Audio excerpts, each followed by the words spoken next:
दुनिया में सबसे पावन त्योहार छे। राखी के धागा में बहिन के प्यार छे। राखी के धागा में बहिन के प्यार छे। जेकरा नहीं बहिन ओकर जिंदगी अन्हार छे। जेकरा नहीं बहिन ओकर जिंदगी अन्हार छे।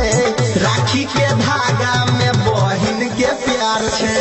राखी के धागा में बहिन के प्यार छे हो। राखी के धागा में बहिन के प्यार छे।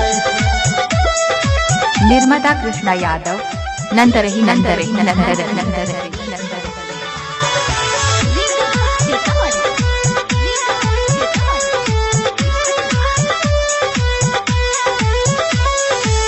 कहे छे बहिन सुन मोरे भैया।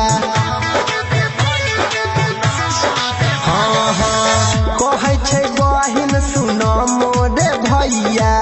राखी बंधवाला नहीं लगत रुपैया।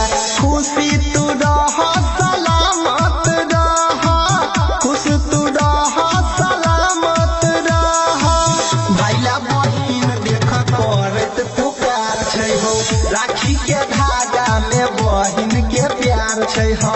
राखी के धागा में बहिन के प्यार छै।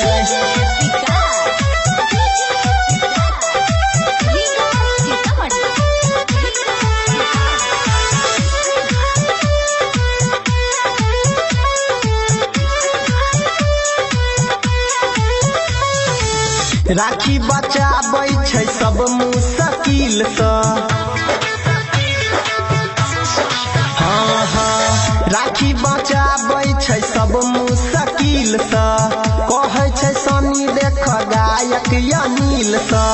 जे नहीं बन्हाबै कलाई में राखी। जे नहीं बन्हाबै कलाई में राखी सुनो ओकर जिंदगी भैया पूरा बेकार छै हो। राखी के